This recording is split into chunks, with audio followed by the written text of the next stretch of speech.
গরমের দুপুরে খাবার শেষে এই কাঁচা আমের চাটনিটা কার কার পছন্দ বলুন তো। আমার তো ভীষণ ভালো লাগে। যতদিন বাজারে কাঁচা আম পাওয়া যায় আমি ততদিনই এই কাঁচা আমের চাটনিটা করি। শুধু দুপুরে না, যে কোনো সময় এই চাটনিটা খেতে ভীষণ ভালো লাগে। প্রথমে এখানে আমি নিয়ে নিচ্ছি সরিষার তেল। 2 টেবিল চামচ পরিমাণে সরিষার তেলের মধ্যে 1 চামচ পরিমাণে পাঁচফোড়ন দিয়েছি। তার সাথে এখন আম দিয়ে দিলাম। আমটাকে আমি খোসা সহই নিয়েছি, চাইলে আপনারা খোসাটা বাদেও নিতে পারেন। খোসা সহ দিলে দেখতে ভালো লাগে। এখন এই পাঁচফোড়নের সাথে খুব ভালো করে এটাকে ভেজে নিতে হবে। তারপর দিয়ে দিব হাফ কাপ পরিমাণে চিনি। চিনিটা আপনারা আপনাদের পরিমাণ মতো কম বেশি করে নিতে পারেন। হাফ চামচ পরিমাণ লবণ দিয়ে দিলাম আর 1 কাপ পরিমাণ পানি। তো এখন সবকিছুকে ভালোভাবে একটু রান্না করে নিব যতক্ষণ পর্যন্ত না আমটা ভালো করে সেদ্ধ হয়ে যায়।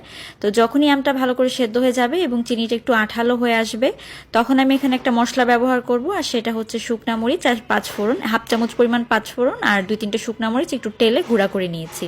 তো এই তো এটা উপরে এখন ছিটিয়ে দিলেই কিন্তু হয়ে যাবে মজাদার কাঁচা আমের চাটনি। এইভাবে একবার চাটনিটা বানিয়ে দেখবেন, অসম্ভব মজা লাগে খেতে। বাজারে তো এখন কাঁচা আম পাওয়াই যাচ্ছে, তো এই চাটনিটা বানানো কিন্তু কেউ মিস করবেন না। সবাই ভালো থাকবেন। আল্লাহ হাফেজ।